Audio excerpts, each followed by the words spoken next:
Right here I have a 2011 Subaru Forester with a coolant leak. And that's what it looks like at the beginning, but then eventually it just starts to leak. I put a hose clamp on it because I thought that's all it needed, because it looked like it was like just seeping a little bit. But after turning it on, it started to leak even more. And as you can see, it's because the actual piece was deteriorating. It was falling apart.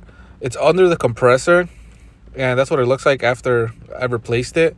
And the reason I'm making this video is because I don't even know what the piece was called. I couldn't find any information on it, but luckily I figured it out. It's called a PCV hose. I buy from Rock Auto, and this is the part number, V735. I think that's the only part they had. So if you're looking for that part, this is the only place I could find it.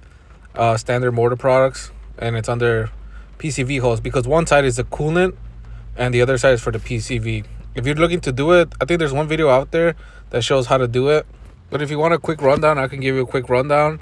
You take off this wiring harness. It's just 2 connectors and 1 bolt to the alternator. I think it's a 12 millimeter, if I'm correct. And then you take off this bar, which is a 10 millimeter on the right and a 12 millimeter on the left. It also is the bolt for the alternator. And you want to loosen your tensioner. It's a 14 millimeter. I think you turn it clockwise. And then you just leave the belt.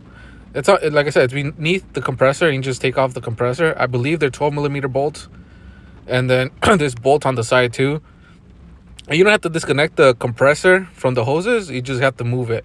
And then this bracket is 14 millimeter bolts. It has 5 of them, 3 on the top and 2 on the side right there. And that's about it. It's a pretty easy job. I had it done in like 30 minutes, and that was with me figuring it out. But like I said, the reason I made the video is to name the part. So hopefully that helps out someone out there. And if you have any questions, just let me know in the comments.